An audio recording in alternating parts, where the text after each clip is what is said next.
The BEETS family faces a race against time as they try to extract dirt from the frozen mining cut. But as the temperature rises, so do their challenges. Would they be able to fix their problems in time for the day's mine, or would they go back home disappointed?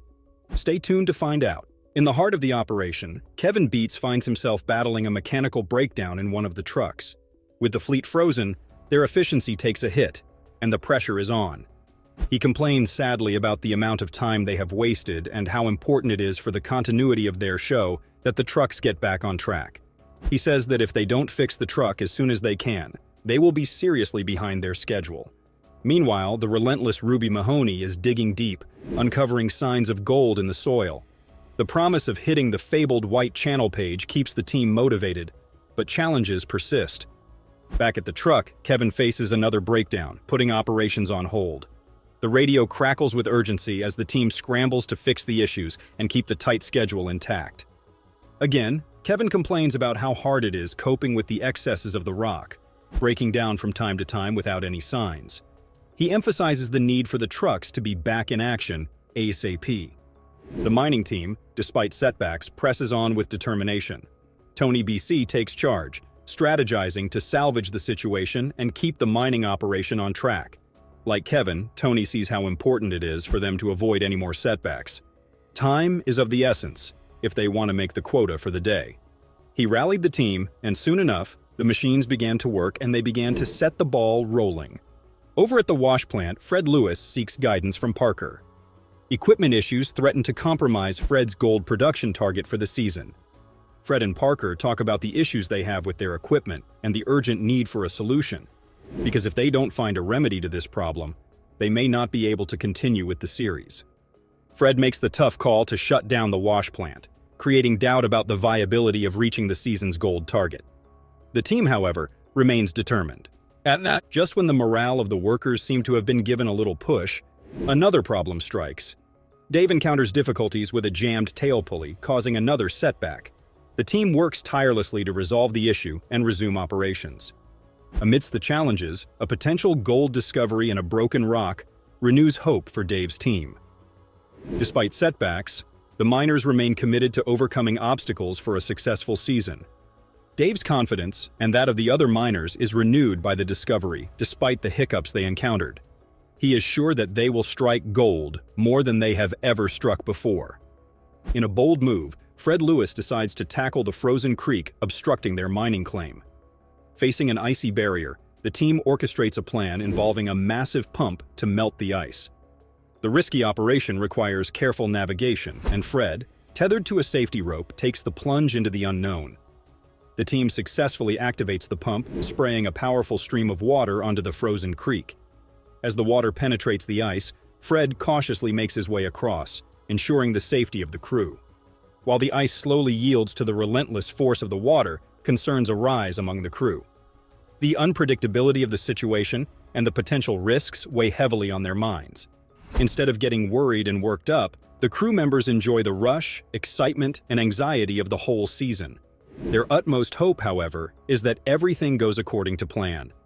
After hours of vigorously battling the frozen barrier, the team's perseverance pays off.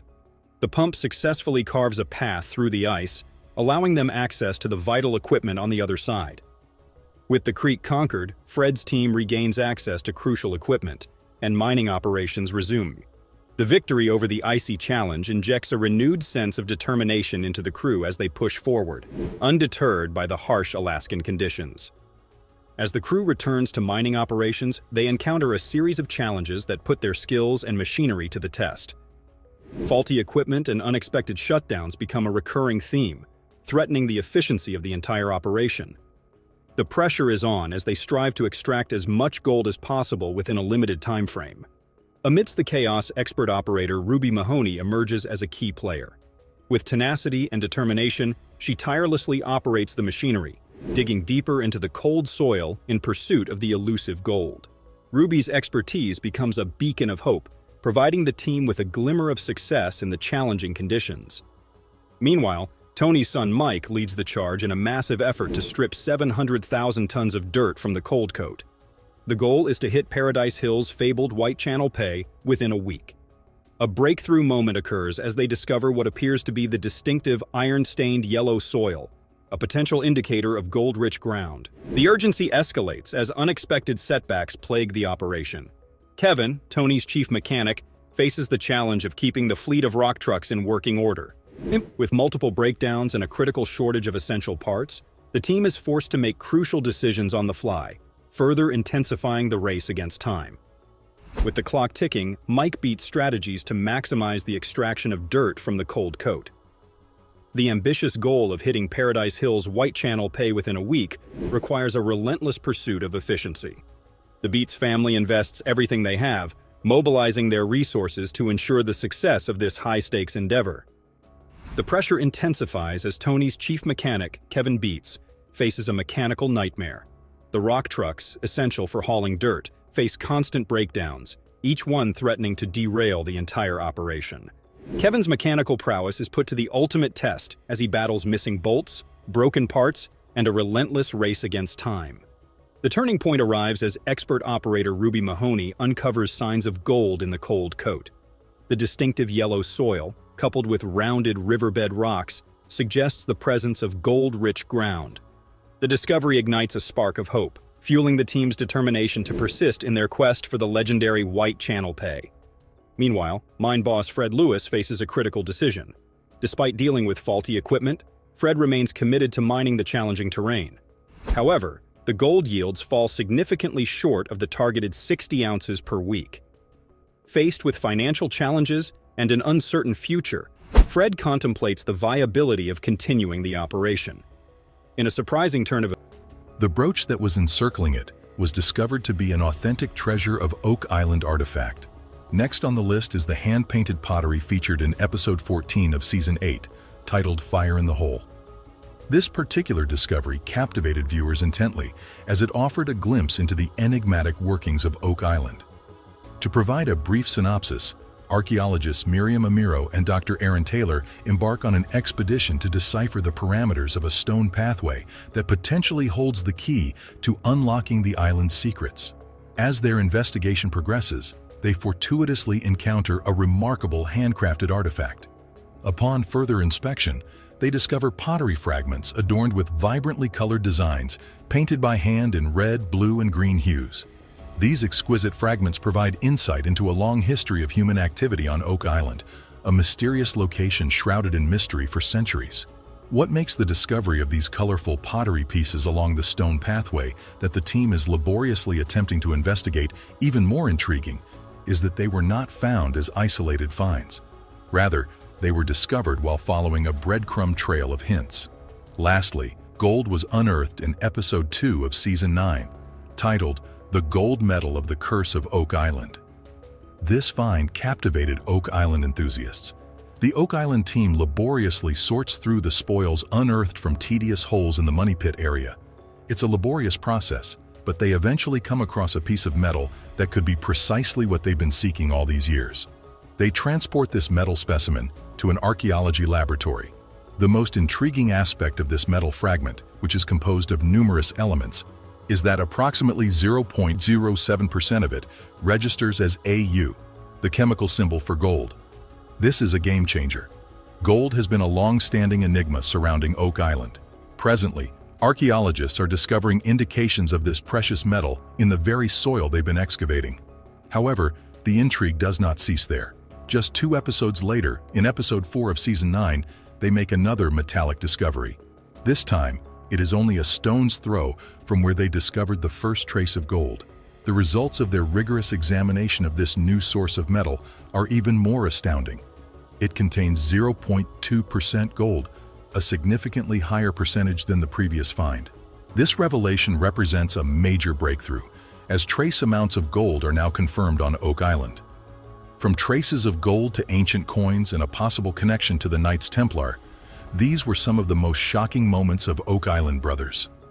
With each discovery, we were reminded that this treasure hunt is far from over, and the mysteries of Oak Island remain as enthralling as ever, including the area's possible link to a money pit.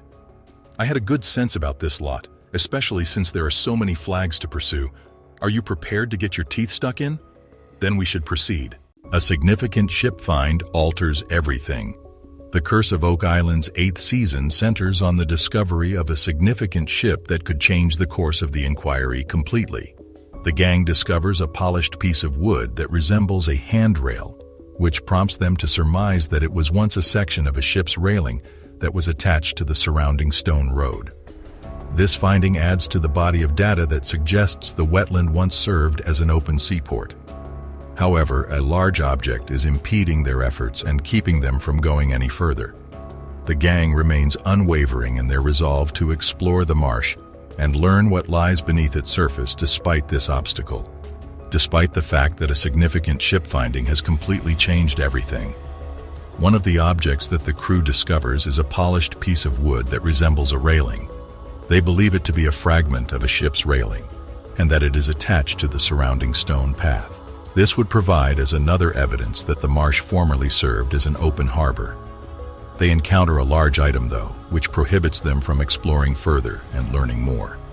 They won't stop looking until they find what's hidden there, since the group is certain that the swamp holds the knowledge they require. During the 8th season of The Curse of Oak Island, a significant shipwreck is discovered and made public. The group finds a significant relic that has the power to change the direction their search will take, which throws everything into confusion. The find raises questions about the ship's history and purpose, while also giving the members new causes for optimism and excitement. The group is more motivated than ever to carry out their inquiry and uncover new clues that could ultimately unveil the secrets of Oak Island as the mystery grows more baffling. A number of shipping logs were found by the brothers, providing proof that an armada of French soldiers reached Oak Island in 1746. The Duc d'Anville expedition, which was sent from France with the goal of retaking Louisbourg, may have been the source of the artifacts. One of the most thrilling metal detector discoveries on the show happened in the 1st season. Steve Zazulik discovered a copper coin of the Spanish 8 denomination. The object was probably moved there at some point in the 17th century. During the 2nd season of The Curse of Oak Island, metal detecting helped uncover more old coins. Gary Drayton found 2 Britannia coins from King Charles II's reign while walking along the shore. It was hidden beneath a layer of rocks, one of which had the year 1771 carved into its surface, and pyrite. When the crew inspected one of the coins found that season in the episode titled The 90-Foot Stone, they discovered what appeared to be a cross symbol on one side of the coin. The show had the name The 90-Foot Stone. The greatest degree of hope was given to the searchers by this specific treasure that was discovered on Oak Island in 2022 or before. Was it appropriate to utilize it in a financial institution? An episode from the 5th season of the show focused on one of the most significant archaeological finds discovered throughout the course of the series. Drayton and Rick Lagina found a solid lead cross at the seashore after bringing their metal detectors there. It was discovered after analysis that the artifact most likely originated in the 13th century. Additional investigation establishes a link between Oak Island and the Knights Templar in subsequent episodes.